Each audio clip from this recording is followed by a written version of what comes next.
it's important to understand that people will trust you because they know you care, or people will trust you because you can deliver. And then we want to leverage that. I like a 4-type system. We already know that the prefrontal cortex can hold really up to 4 things on the stage of your mind at one time. There are the 5 languages of appreciation. Quick quiz on people. It usually falls in line with personality as well. If you have built that team, your first assumption can be they're a lot like you, because based on rapport bias, we will hire people like ourselves because our brain likes things the same. If you know your team, if you know the personalities on your team, and just generally, then you can speak to their concerns. You practically identify what type of personality most of the team members associate with. I think, first of all, Welcome back, everyone, to a new episode of Business Unbound. Every week, I sit down with exceptional practitioners who share the mental models, the frameworks, and the instincts that they have developed and acquired over the course of their careers. I'm your host, Florian Hoff. Today, I'm joined by Dale Wilsher, who is an entrepreneur and certified behavioral consultant. Dale works with leaders and organizations on how personality shapes trust, influence, communication, and performance. We all know that much of leadership comes down to reading people well. And the same message can create trust with one person, resistance in another, and confusion in a third. So in today's conversation, Dale and I will explore how to use personality pattern as a practical business tool, how different people build trust, make decisions, respond to feedback, handle conflict, move into action, and much more. This is Business Unbound. Let's dive in. Dale Wilsher, welcome to Business Unbound. oh, thanks for having me, Florian. Dale, to get us started, when leaders come to you, what are the business situations where personality differences usually create, let's say, the most friction? Well, there's a variety, right? I would say, in themselves as individuals, sometimes they're questioning fit. Am I in the right environment, or do I have a bad attitude? So sometimes that is based on them using their strengths, deploying their strengths or not. They will talk about motivating their employees and their team. They'll talk about the folks that they just don't get. They're talking about engagement and retention. So it depends on if they're talking about themselves as individuals. And sometimes they have issues with people that are from their blind spots that they have missed because they didn't quite understand who they truly were. I've never heard a leader complain that I'm not authentic enough, but I hear a lot of people around them complain that their leader is not authentic and therefore is missing something in terms of trust. And why do you think that is, that some leaders just don't come across as authentic? I think there's a lot of pressure out there. I think we start with it in our homes growing up, whoever was the favorite, that personality type, there's a bit of pressure that everyone should be that way. We feel it within our education systems. I certainly felt this when I was in graduate school. I should have that type. And if we're not, we do question whether something's wrong with us. I think there are personalities in all organizations, in industries. A lot of times the leader will determine the leader's personality is the preferred personality in an organization because we hire people like ourselves. So when you are an outlier, and if we were to talk in terms of a 4-type system, in terms of personality, which is a style that our kind of approach I prefer, then there are 3 different ways to be that may not be what the personality culture is. And I do think we have a lot of bias. We have a bias around what we feel like we should be, or the weaknesses that we find to be shameful or embarrassing. And so we have a hard time accepting certain aspects of ourselves. So bias in the brain, as well as pressure all around us, it's internal and external. And before we speak further about different personality types, I would probably argue that even though we all are in different environments, and I recognize it for myself, I'm a different version of Florian in different situations and different contexts. I'm much different when I'm at work, for example, as compared to my personal life and when I'm around friends. At the same time, I would argue that I'm still authentic in both types of situations. It's just contextually different, but I'm being me in the end. Would you tend to agree? Yes and no. What we know about personality is it is 50-50. It's 50% genetic And obviously, that does not change regardless of the context. And then there's the other 50% that's built on influence and experience. So I would say while there is the reading of the room in different types of environments, you're still bringing who you are into those Mm. circumstances. And what we know is that if we are different people at work versus at home, that we call that the divided self, that there are a lot of outcomes around mental health that are decreased. So we want to be able to have lower depression, lower anxiety, and bringing who we are into all of the places that we exist so that all of them can get the best of who we are. Again, I think there's a lot of pressure to perform, and we just have to make sure that we are still bringing ourselves and our strengths to those situations. It's the difference between seeing strengths and seeing skills. We all have a lot of skills that we have added, but those are not your inborn innate strengths that usually speak to your genius. So to be able to understand what those are, and I say one of the most dangerous words when you're looking at authentic personality is the word can. When I do a test, when I'm doing keynote speaking and I provide a paper test in an in-person event, so we can just do something right at the table, I will invite them to not check boxes when they're thinking, I can be strategic. I was strategic this morning, unless it's a pattern that they exhibit over and over and other people confirm it, because research shows we are the worst at determining our personality. We do it by our intention, not by our patterns. So to be able to understand what we are showing up as most of the time and then leveraging that, not being ashamed of what we're missing, but finding others to complement us, be those kinds of partners for us, certainly in a team. We want a well rounded team. We don't necessarily want a well rounded person. That is someone who has diluted a lot of their natural strengths. And let's actually use what you explained as a segue into talking further about different personality types. So, when you help leaders understand that there are different personality types, that people are different, what is the model that you use and what does it help people to see what they were missing before? Yeah. As I mentioned, I like a four type system. We already know that the prefrontal cortex can hold really up to four things on the stage of your mind at one time. So while there Mhm. are other models, say Gallup Strength Finder that has 34 talent themes, we've got Myers-Briggs, which has 16 plus, people like Enneagram that has nine.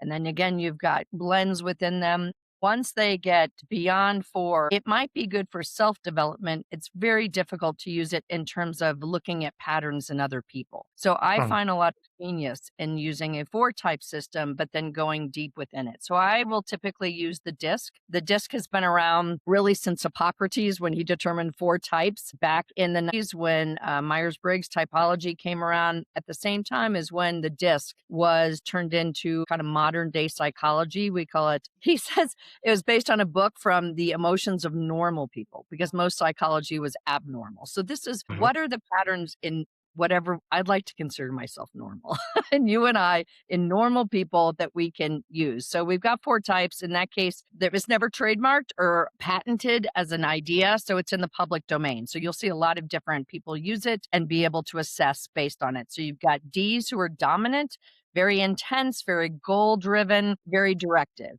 Then you've got people who, and the disc is the I that stands for influencing. They tend to be inspirational, more vision minded, more innovative, very interested in people. They're also great communicators. But any of these strengths, if dialed up too far, can become a weakness for any of them. So in that case, great communication can become some TMI, and they are just they're using too many words, which can go against executive presence. Then you've Uh-huh. got those would be classic extroverts, and there's patterns within that. But then in the classic introversion, we look at C's. So those are conscientious and careful, more analytical. I see them more data driven, usually justice minded. And then we've got S's. And S's stand for steadiness. So they bring in stability. They usually have long term relationships. They like industries that have been around for a long time. They typically care. They provide a lot of support. They're great team players.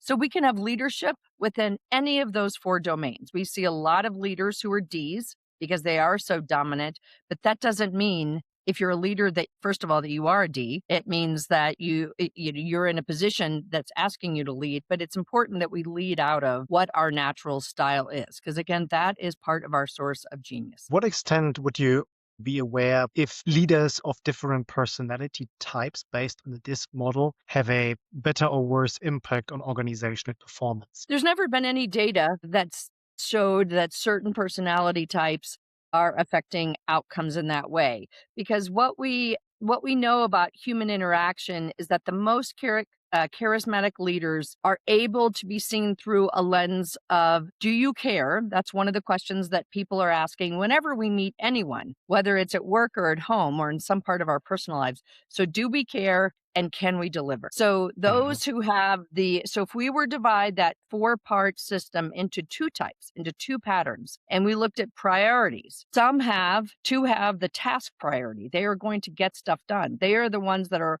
more likely to be seen as people who can deliver. But then the other 2 have a people priority, and they are more likely to be seen as people who care. And work is done, tasks happen. We need to deliver results through a product or a service, but we need to do it with people, and usually it's done for people. So both are needed, but you are going to enter into your leadership with one of those as your priority. And it's important to understand that people will trust you because they know you care, or people will trust you because you can deliver. And then we want to leverage that and then kind of fill in the any gap that you might have, so that while you are delivering, people also know you care. And while you care, people also know that you're going to follow through. But I think Mm. what we often do is we over index on our weaknesses. And that's where we start to lose some of the great benefit of who we are and how we're designed. And let's perhaps talk a little bit further about the 4 different personality types.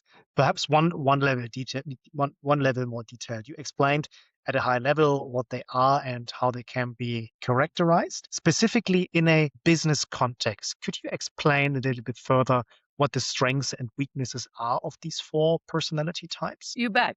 So I'll go backwards within what we just did. So we started by talking, we ended talking about the steady ones. So if Mhm, you mhm, are a, a person, and what we know from some data, these are not distributed equally. 50% of the population, that doesn't mean 50% of leaders, because a lot of times they don't all rise into that level, but we know that 50% of the population are steadiness types. So as leaders, they have a unique ability as leaders to be attuned to the human needs for belonging, for safety. So we talk about psychological safety, we talk about inclusion.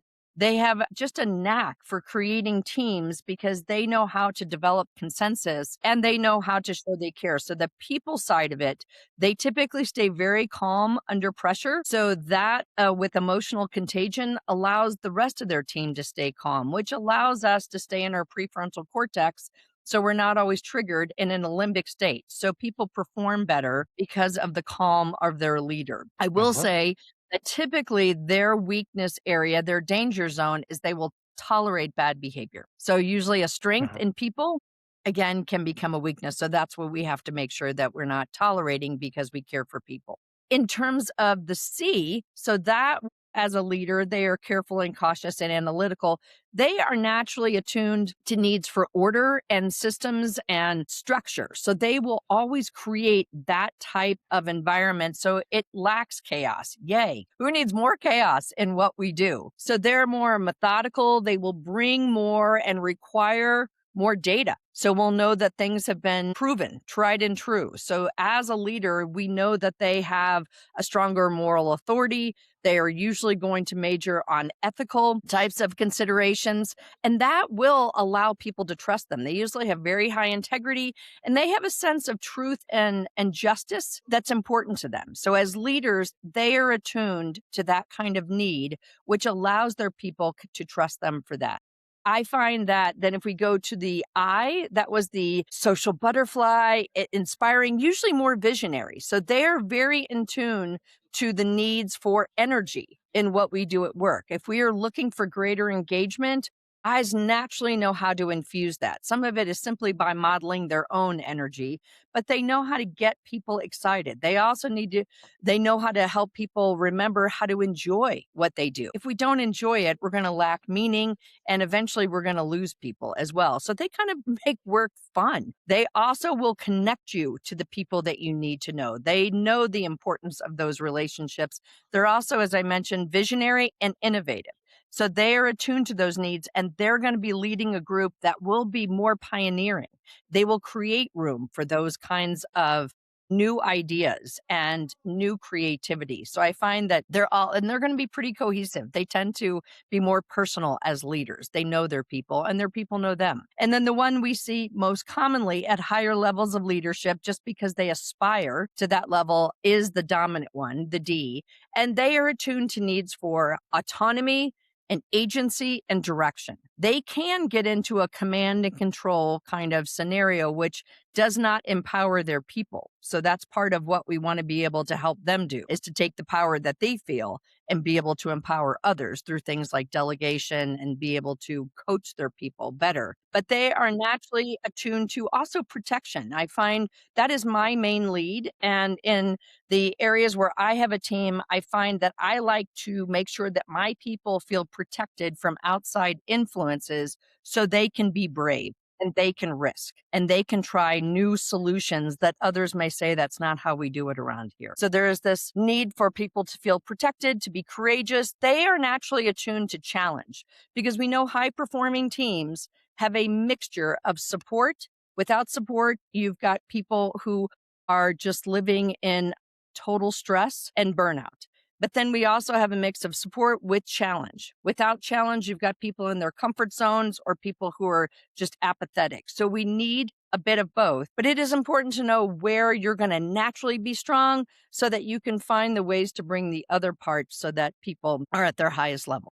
And this is helpful for context. And let's imagine that you are in a leadership capacity.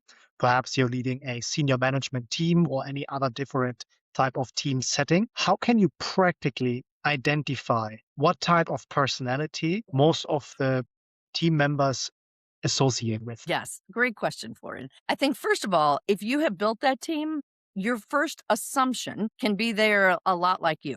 Because based on rapport bias, we will hire people like ourselves because our brain likes things the same. When things are different, we feel a sense of threat. We're not feeling this Uh-huh, actively, uh-huh. but it's part of the way that we have been created. So I think that's the first assumption. So their weaknesses, if they're the same type as you, are going to bug you as much as your weaknesses bug you. When you see them, especially things you have not really gained mastery over, you're probably going to come down harder on them. So that's the first place I'd go. But I do think there's a lot of different tells. If you look in terms of what I mentioned in patterns, there are people indexing on other people, on relationships and feelings, on cohesion. So they likely will have that people priority, know that they're the Uh-huh. ones who are going to know what's going on. Again, they usually gain a lot of trust.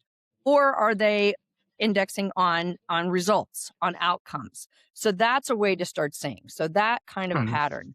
The other pattern that we look at is pace. Are they naturally fast? They talk fast, they walk fast. If you're around them through the halls, they also have a sense of inner urgency. So they always are drumming their fingers like, when are you going to finish? They want the bullet points. Or are they naturally slower paced? Are they more deliberate? Are they more thoughtful? That can be at the pace of people, but also at the pace of, you could say perfection, but excellence. If we move too fast, people make mistakes. So we notice those two actually cause more conflicts than anything else. If you just were to think about, for example, a personal situation, we are usually married to or partnered up with our opposite. So I naturally am fast paced and my husband is naturally slow paced. That's the kind of stuff that limbically will drive me and him the most crazy. I see him as an obstacle and he sees me as a threat. So when we're in that kind of place. So that's what you have to watch out for. When you're in uncertainty, if you have new people on your team, you have been given a new initiative, you've collided with, or you have assumed a whole new department, new means uncertain. And that Uh-huh. causes your brain to go into threat response. And it also makes it more negative. So you are more likely to see the negatives, the obstacles and the threats in other people, especially if they are different from you, than you are to see the positives. So that's where we have to understand. And this is where personality intelligence is so crucial. What is the benefit of being naturally slow or naturally fast? And how can you deploy that? Doesn't mean that every time we're going to be able to take our time. Sometimes we have to move fast, but when there is time, how can we access the people who are naturally good with that? They see the details, they see the emotions, or they see the people who are there and know what's going on. So it's very important to be able to look at who's different, know that it's likely that you have bias, to look at whatever you're bringing into a room. Because if you come in, for example, rushed, you might be assuming everyone else is rushed when they're not. So learning to identify where you're coming from, what your strengths are, but then getting curious about the other types of lenses in the room. You can see it, Florian, in people's emails. You know, if it is a more casual environment, you're going to see certain people who will add emojis. Maybe it's into text if you have a personal relationship with them. Those are people who are more animated. They're usually more I. The shortest emails I ever see are from D's because they are abrupt. They want the bullet point. They want the shortest distance to get somewhere. If it's long and highly detailed, has a lot of metrics and data, you're probably looking at someone who is more C and analytical. Therefore, they are going to be slower. Therefore, they are going to be cautious, but they are going to keep you out of jail. So we love those people. And then we have the people who are, I find S's, they kind of will write very long emails as well, but there's a lot of things they don't necessarily edit. They will tell you the whole story. I see it in emotions. There are basic emotions. D's go to anger. C's will go to fear because they're worried about getting it just right. I's can go into positivity, but sometimes that feels like toxic positivity. They may be very happy, but are they minimizing things that are happening in reality? And S's can be very stoic and hard to read. So there are a number of different tells. People's values also align, I find, about 75% of the time with their personality style. So if I know someone is a C, or I'm guessing, that's usually where I come at it. That's my best guess. And there are physical characteristics to go with this. They have a formality to them. Again, they're a little bit more serious. But if I know someone is a C, then I know that they likely value excellence and high standards and justice and respect. And so as a leader or as a human interacting with them, I will try to match their pace and show respect and kindness to them by providing the data that they need or helping them honor their own values. I don't change me. It's not how I would like to live all the time, but I want to honor who they are. And then that allows them to trust me more and more. So that's usually how this works. Mhm.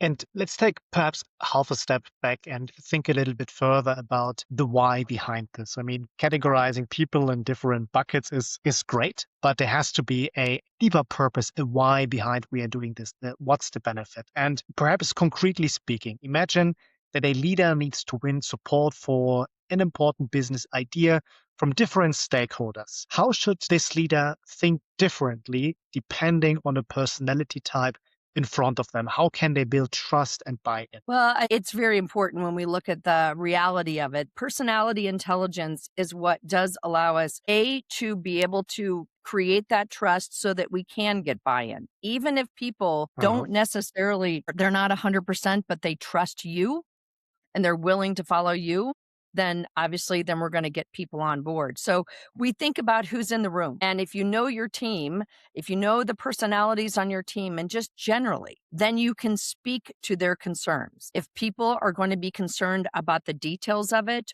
or the excellence of it, the quality of it, because they're C's, you want to be able to add that to the way that you're communicating. If you know that they're concerned about how people are going to be impacted or the way that it affects a team because they're S's, then you're going to want to speak to that. You speak to what matters to people. That's why this is important. We don't do it to label people. Labeling is just judging them. It's making some quick decision and then kind of putting them in a box of good or bad. This is about being curious about people, and I believe treating them with the highest level of respect so that we can help them meet the needs that they have. Their values are critical to them. And so if we can show how different initiatives or different projects that we're working on are going to connect to the things that are important to them. And then if you know it will be hard for them, if this has to move fast, there is a deadline.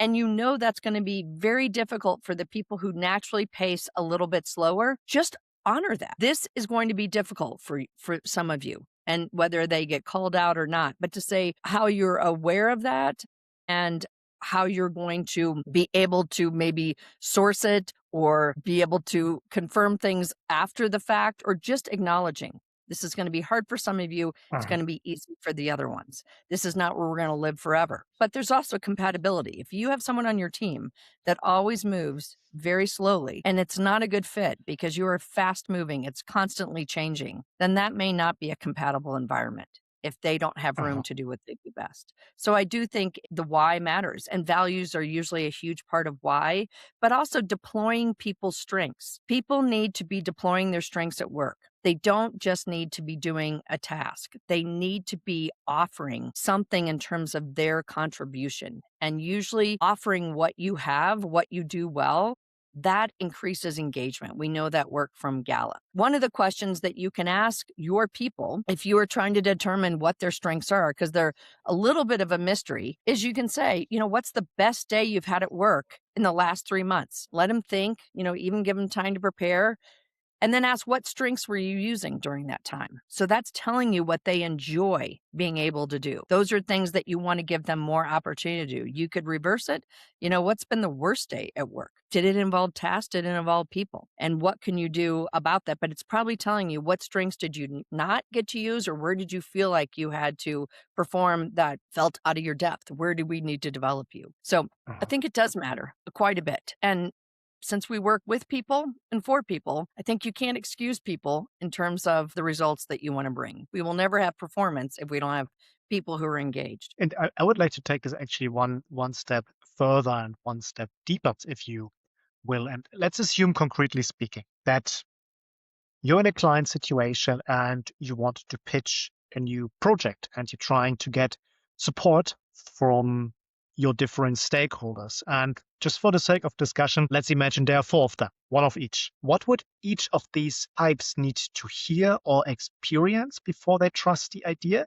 And conversely, what kind of message tends to lose each type? Can we walk through one by one? Yes, I think, again, if we were to divide it into two parts, two of them need to hear about how this is going to land in terms of people. So they want to know how it's going to affect jobs. They want to know how it's going to affect energy. They want to know how it's going to be able to include people or disclude or whatever that might be. So it's two, we're thinking about the people aspect. And a lot of times that's what gets ignored. Here's a new initiative. Here's why it's important. And here's what's needed. So just know that if you've got one of each, two people are considering what it's going to do to the team and Mhm. what it's going to do potentially to the end user or to other stakeholders or to colleagues who are involved. So we're thinking about, so that's half. Then we're thinking about the results. So the D's are thinking about, just bottom line this for me. In some cases, it's not so much how you're going to get it done. It's what is the deadline? What is the output? What are we looking for here? So it's very much the executive summary. You do the work and you give me the bottom line. So I always suggest people start with the headline. The D's are going to know, then they can fill in the context. If they're trying to sort through all of your words to find the bottom line, you're going to lose them. So you start with the headline, then you start to fill in the different kinds of details around it. The C's are going to want to know that it is tried and true. It is proven. There is data to back up your methodology or what you're suggesting. They need to see some kind of proof or it will feel reckless to them. If you are an I, you are going to want to know how it's going to impact, how it's a part of the vision. If you can take them into the future about what it will do to make a better, more positive, more innovative future, they are going to be with you. So that's kind of more storytelling. Half the audience wants to hear the metrics and half want to hear some kind of story. They want to know how it has either been more of a testimonial or a story of somebody in there. And that, again, is what gets ignored, but half are listening for that. And then S's just want to know that they have been considered. And again, the team has been considered. If you rush them, if you surprise them, if you interrupt them, because if you are asking for feedback and you are rushed because you tend to be fast paced, they will feel disrespected. So we do not want to ignore any of those, but those can easily, when I give a keynote, I have a mix of personal connection stories and metrics to show that it is evidence-based, because I know that I've got people looking for both before they decide if it's worthy of their attention. And you're bringing up an interesting point. And let me make two related reflections or two related observations from just reality, how business is being done. Most of the time, you're not talking to just one stakeholder at any given moment. Most of the time, you're talking to a group of people. At the same time, most business documents or presentations or pitches or project status updates are structured like this: executive summary, status quo, maybe a couple of deep dives, and then next steps. If I think about the two observations that I just made and the reality of what you describe, what each different type needs to hear, how do you think the golden balance looks like? How can you bring in best of all worlds to make a diverse audience happy? Well, and I think what's missing in most of those kind of presentations is the human element. And it's also what we know draws attention and also creates memorable types of information. That if you can relate it, this is why storytelling is so key for leaders. It involves potentially your why. This is why this project is important to me. I believe there should be a thesis for every presentation that's done. This is my opinion on it, but this is why it's important to me. So that gives the human element. Now we want to help you be able to accomplish your goals. We want to get behind a why, and especially if you can relate it to the why of the organization, which everybody has already gotten behind. So when you go deeper into that kind of vision or mission or why, you're tapping into more human need. But I do think the piece that's missing is to be able to speak to how things affect people. And that can be one sentence. It could be that does not have to be a huge part, but we are Mm, missing when you think of the most memorable presentations you have ever heard. My guess, it was not all data. The things that agree. we remember Mhm. are the stories. And I usually in a presentation, and in a since that's my world, we tell stories about every 10 minutes. They don't have to be big stories. They are small, but they relate the concept to something that is either very human or very personal if you're telling a little bit of your story. So you can take a universal theme and use it to describe something you experienced with your child that morning.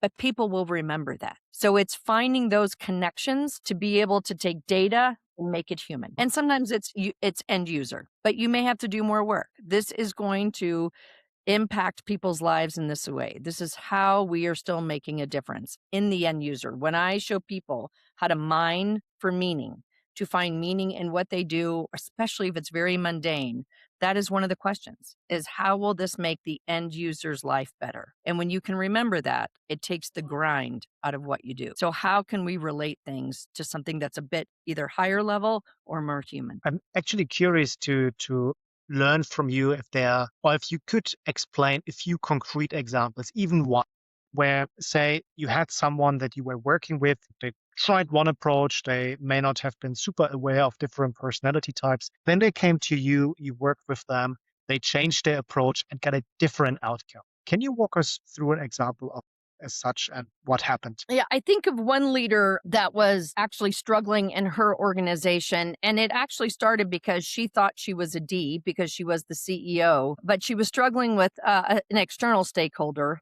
And it was actually really, she was falling on her sword over and over again, giving too much away, but feeling very ineffective in advancing her organization as a result. And so we had to start with, and this is not a small thing. We had to start with her true authentic personality because she's like, I'm the leader, I'm the D, I'm the tip of the spear. And based on everything I had worked with her on, I knew she was actually more of an influencer. She actually really valued people more than she valued tasks. That was very hard for her to accept. That Mhm. actually took months because she found that to be too soft. She thought it was weak. She had judged people who were naturally more socially adept. They were fine in the personal world, but in the professional world, they were not. So these are not small things to be able to shift someone else. She was never thought I'm not being authentic. but the results she was getting were a part of the problem. So once she was able to identify that she truly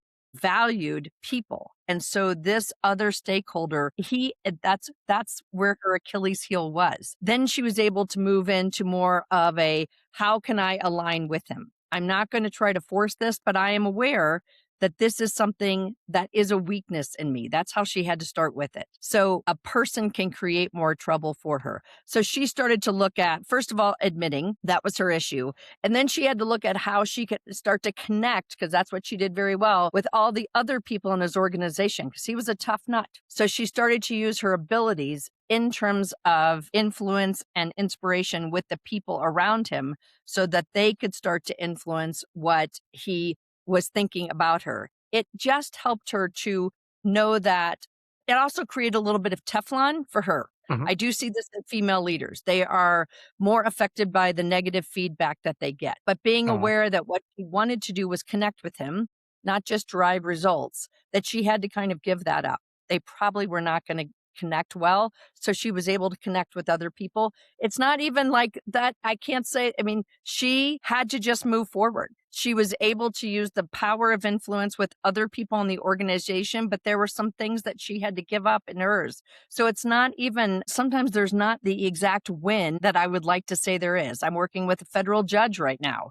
who has having trouble with her organization and several stakeholders who are not her direct reports, but she has to increase influence in order to get some of her initiatives in there. Again, she thought she was one thing, she's actually another. So she's realizing why some people didn't trust her and learning how to phrase her language to add more warmth to her strength. We are not there yet. We are in the midst of this. So it can take people a long time. I have a leader who her board of directors keeps telling her she needs to be a certain way. She thought she was just bad at her job. So she's finally had to inhabit who she is. She is naturally an influencer, which is the opposite of what they want her to be, but that's perfect for the work that she does in connecting to her community. So she's had to push back and educate her board as to the beauty and power of what she brings.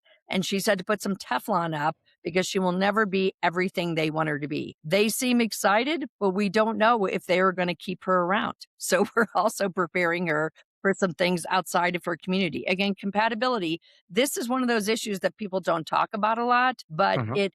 it impacts a lot of people more in an internal way than they realize. Can you talk further about this? Well, my next book is called It's All About Personality Masks, which is this pressure to be something else, and usually around parts of ourselves that we don't like. We all have them. So we kind of take on this other persona.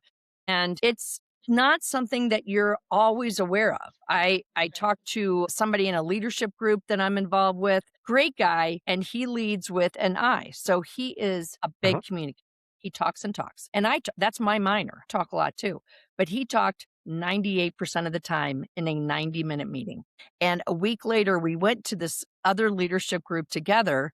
The theme was strengths. What are your greatest strengths? And he goes, my greatest strength is that I'm a listener. And I just about spit all the coffee out of my mouth. I'm like, wow. I said nothing, to my credit, but I'm thinking, wow, we have another person in that same group who is very intense. I would say in some cases, she's clearly a D. So she lists on both. She's both tasks.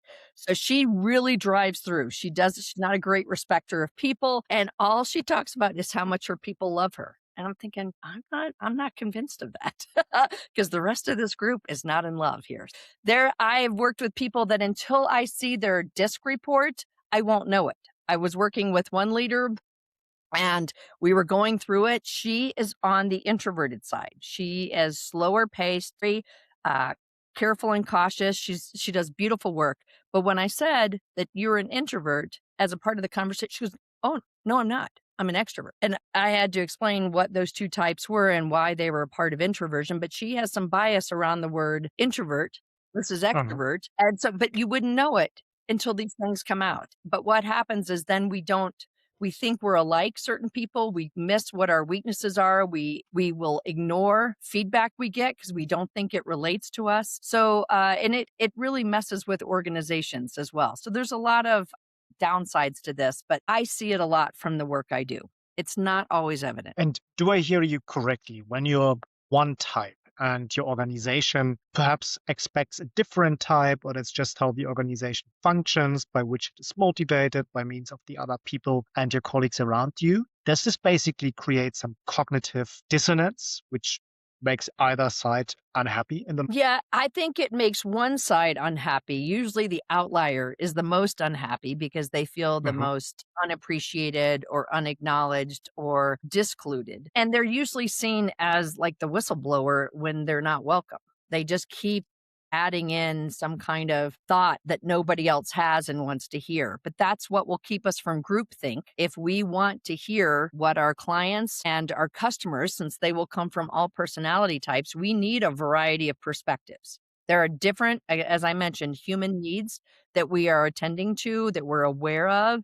And so usually the outlier is the most unhappy. Almost every time I've seen that, it's been a cautionary tale. People have left or been forced out because they don't match what's considered with the personality culture. But I think you can be a part of a culture that honors the vision and the mission of the organization. They don't exactly have to align. Usually there's a connection with what an organization stands for and your personal values or your personal mission, but there has to be an appreciation for differences. So what I Mhm. find is that we get very narrow because we want to go with what's easy. What you're saying cognitively is safe, and that is people like us, but that's how we miss what's happening either within the world in general or within our own teams because we want it to be easy. So I believe people need to understand how to engage in a bit more tension. And if you can appreciate the strengths of what an outlier brings, they will see things that you won't see. They are going to challenge you in ways that are uncomfortable. If there's a respectful way to approach that and hard conversations, those are the groups that will thrive. Mm. I'd like to talk further about how personality shapes decisions and actions. And I think this is especially relevant in a business context because essentially business interactions are about moving from discussion to decision and then to action. And based on what I learned from you today, different personality types most likely tend to approach that differently. So perhaps you could help our audience members understand in terms of moving from discussion to decision and to action, what the different personality types need to hear before they can support the decision, and what does it take for them to move into action. Well, I think it's very similar to what we've talked about. If you Mhm. knowing what their concerns are. Again, if their concerns are, is this going to have a high standard? Is this backed up by the data? Then those kind of decisions they can get behind. Is this going to honor our people? Is this going to allow us, is everybody on board with this? That sense of consensus, or do people care? Then they can get on board with decisions. And again, people, if you go back to those two patterns, it really speaks. Some people will make decisions based a little bit more on internal gut or emotions, and that can be passion, that can be people. And some will make decisions based more on information. We want a little bit of both. Obviously, there is courage and there's consideration. Obviously, psychological safety does not require that you keep your job, just that you get to speak up while you're there. So we are not saying that decisions are always going to keep everyone there or make everyone happy, but they are very much based on what people value and if you will honor that, or if it's not fully aligned with who they are, but they trust you because you have shown that you have integrity, that you care. If you are different from your people, but you show up consistently, so their brain doesn't have a sense of uncertainty about you. They know your type, they know your priorities. You have been clear. This is how I roll, but I honor and appreciate the differences on this team. People will follow decisions because they will trust you. Eventually, you're going to have to check in with them. And that's where the task based leaders do this less and less, but to be able to see how people are doing based on the decisions. But it's usually Mm. around, I said, it's around people or it's around data, how they make decisions. And how about the other way around? So, in a team setting, how can a leader use the recognition of different personality types productively instead of letting them become friction? Yeah, I do think it's in the way people are talked about. Are you talking about them and calling them out through a lens of positivity or negativity? I actually have a resource that we can put in the notes, which is 20 affirming lines for each personality type.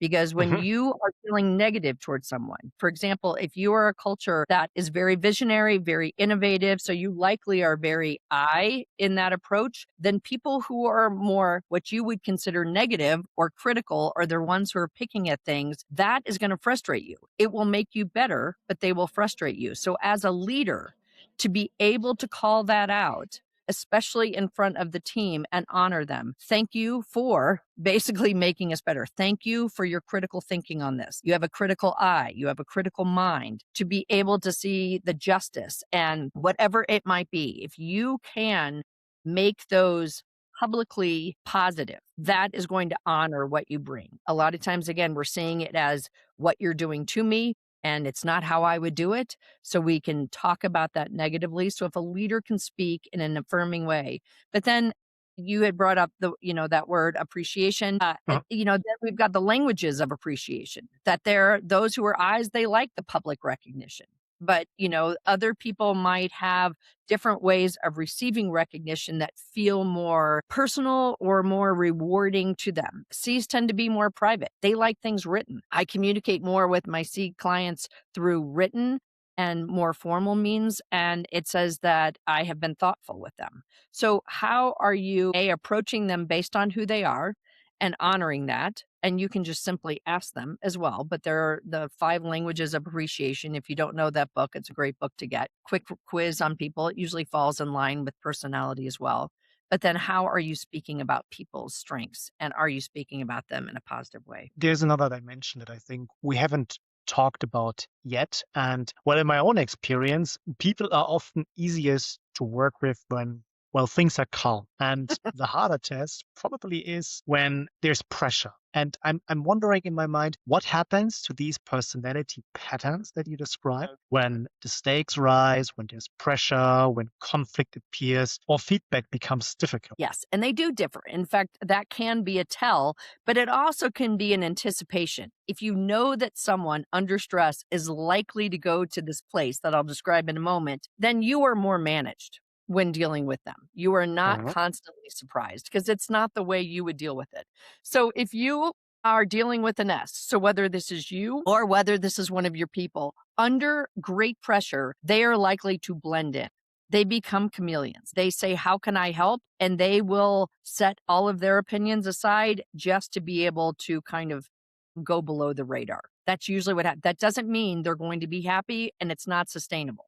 But they will just become quiet. You will have to pull that out of them. If they are C's, so they are the careful and cautious type, they are likely to justify their opinion Mhm. or their approach. So expect some kind of debate on that. And at least you can manage yourself and let them be able to create their argument. And then you can approach that, whether in the moment or a little bit later, with something that is thoughtful, with some Right. questions. Be able to understand. If someone is more the social butterfly and they are the I, they're the communicator, they are likely to start negotiating.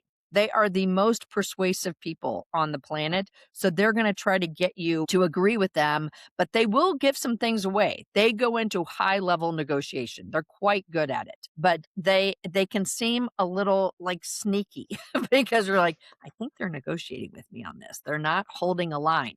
And other people can see them as giving stuff away and not being consistent.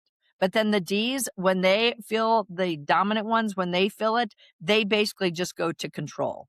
They want to decide, but I would say they start directing people. So when people start to, usually they're the ones that go into fight. Other ones, it's some version. I also see this gender based. Men typically go into fight or flight. So either they're going to go active on this, and that's where D's go, or they kind of remove themselves, or they kick the can down the road. Women tend to go to freeze or appease. So that's where you will lose. And those appease can be more the people oriented ones because they just want others to like them or they want to be able to blend. But I see that very commonly. it's the way we approach blame and stress. Based on everything that you explained, I caught myself a few times thinking, maybe I'm more a D, maybe I'm more a C, maybe a little bit of an S, and sometimes a little bit of an I. So it appears to me that there's, depending on the situation and the context, that sometimes people are perhaps a little bit more of one type and sometimes a little bit more of another type. Would you say there's one type for everyone that is dominant? Yes, I would. And again, what you're describing in terms of context, I think that can be wisdom to be able to understand a room, but likely the people around you would say that you have a flavor, that you have Mhm. a pattern of being that you, again, we are unlikely to be aware of our patterns. Other people are more like I said, it's hard to read the label from inside the jar. So what I will suggest when I have these easy breezy paper tests is I'll just say have people around you take it. So there is a way that I Mm. do it in a disc assessment as well. Let's get a sense of what people around you. It's what we know. If you want to eliminate blind spots, the best thing to do is a 360 feedback. So this is a version of that. You're getting feedback from others, but what we're looking for again are the patterns. I can be patient when I am well fed and well rested, but no one has ever said to me, "Dale, you are so patient with me." That is not my regular way. But I naturally move fast. It doesn't mean I can't be patient, that I can't work toward that is definitely something I work toward, but it's not my pattern. So asking those around you who don't need you, like who also can give you an honest answer. When I have people fill those out or talk to others, I say you have to give them permission to be able to acknowledge your weaknesses too, because it's not helpful if all they do is talk about your glowing strengths. Any strength we have, if I am fast, then I can be rude very quickly if I get too fast. If, I'm intense, that could be great because we bring energy and we get something done. But again, I can mow over Mm. people in doing that. So anything can get turned up too far. So I just need to be able to understand who I am. And my whole story around why this is important to me, it comes from the fact that in my family, my brother was the favorite and he had my opposite personality type. So I spent years just trying to be like him, and I couldn't figure out what was wrong with me. And so I became a chameleon, very aware of what others liked and wanted, and I felt that in graduate school. I mentioned that in the beginning. That was a Mm. very safe environment. I was getting my doctorate in molecular biology, a lot of science minds, and I'm very practical. I wanted to know what the outcome was, what we're going to do with it.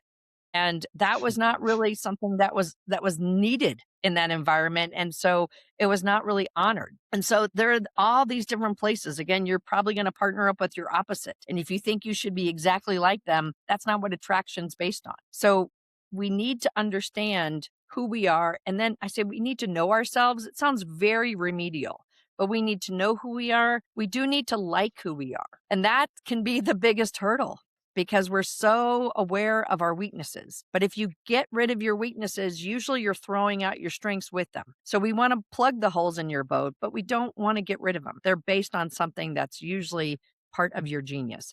And then once you like who you are, then you will naturally more express who you are. But sometimes based on epigenetics, which is the science of influence and experience, it can take some time to let them grow again, to give them the space they need to finally be used and deployed. Dale, we have covered quite a lot of ground in terms of the personality types. And perhaps I put you on the spot here. And if I do so, apologies. But if you had to distill how you think about personality types as a business tool overarchingly, what are the two or three things that a leader should pay attention to that most people don't? I would say number one would be to get feedback on who you are. All personality tests are self administered.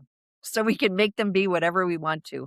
But to get a greater sense of what people see as your strengths and your weaknesses, it takes Mm. a lot of humility and a lot of courage. But to really understand, could you think about yourself in a way that's not fully you? Is there something in there that we want to be able to go deeper into? So know who you are. I would say become more curious about those around you. In times of stress, that's going to be very difficult. So we want to probably cultivate this at times that you're not at the height of a deadline, but who are the people around you? Do they have a different lens on where they might see things differently? And therefore, what are the benefits of that? You will think how they are obstacles or threats to you, but how could they be good things? So that is a way of bringing in your prefrontal cortex to be able to manage your limbic response. And then again, how can you use them? So, how can you contribute to the beautiful differences on your team? How can you also be aware before you hire your next person what it is you need and be very clear about those strengths and maybe what weaknesses you would be willing to tolerate or ones that are absolutely not going to be a fit? But look at a person through that lens as opposed to through your own lens, because you will always like people who are like you. So, how can we expand that to be able to appreciate more people and see them again through a lens of kindness and respect? And if you were to give advice, let's say to someone listening who has an important meeting, a client pitch, a feedback conversation happening this week, what are the first questions or the first aspects that they should think about just for themselves before they go into that interaction? Well, I think it's two parts. It's always awareness. How am I entering into this? What strengths can I use in this conversation? So that's the awareness of who I am. I think there's the awareness of who is the other person? What do I know about their strengths? What do I know about their triggers? How can I, just not ignore those. We don't have to, we may have to do hard things, but I think we start with awareness. And a lot of times we're so rushed, we don't even think about the person we're talking to or how we're coming into a room. But then I think of some work that even Tony Robbins talks about, where what do Uh-huh. you want to summon? So what strengths do you want to bring to that conversation, even if you're not thinking about them now? What emotion or state do you want to be in? And I always think when that person walks out of the room or you leave the room, what do you want to be able to say about that? How you showed up, how you honored someone else, maybe deployed them, gave them a window into their strengths, made them more motivated, more brave in terms of using them. So I would say awareness and then intention in terms of summoning. It is an interesting aspect. I think I've never thought about it from this angle, where you think about what do you want the other person to remember or feel like after the meeting is over. That is an interesting point. Now, you obviously have a lot of experience in this domain and have been active in the space for quite some time. Can I ask you, what did you believe about personality or leadership or building influence, say, 10 years ago or 20 years ago, that your experience has substantially revised? I think it's just a general appreciation for people.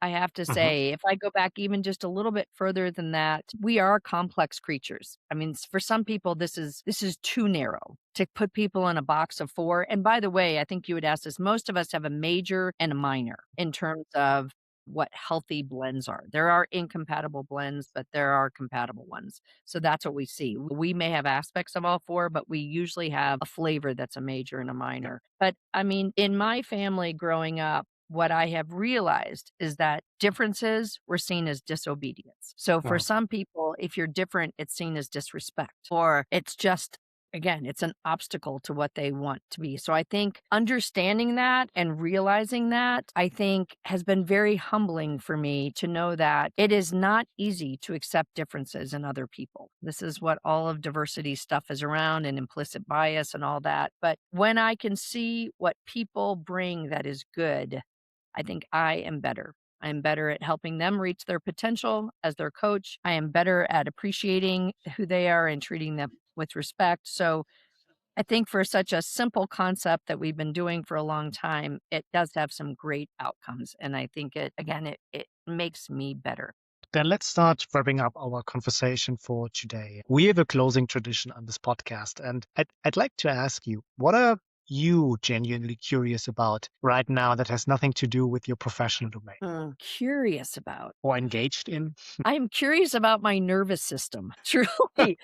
Uh, I've had a lot of big things happening in terms of keynotes that I've done recently, a lot of weight with some of the coaching clients I work with, and I feel like that as I've scaled, I may have scaled beyond my nervous system's capability because I have felt enormous amount of pressure. And so I'm very curious about managing higher and higher levels of pressure and changing my mindset. I've done that work for years, but it's just next level for me. So how do I physically affect my body so that it can keep up with all that I have on my plate? And is there someone or something that is generally inspiring to you right now? Like a leader, a book, or anything else that's giving you energy and that you would like to share with our audience?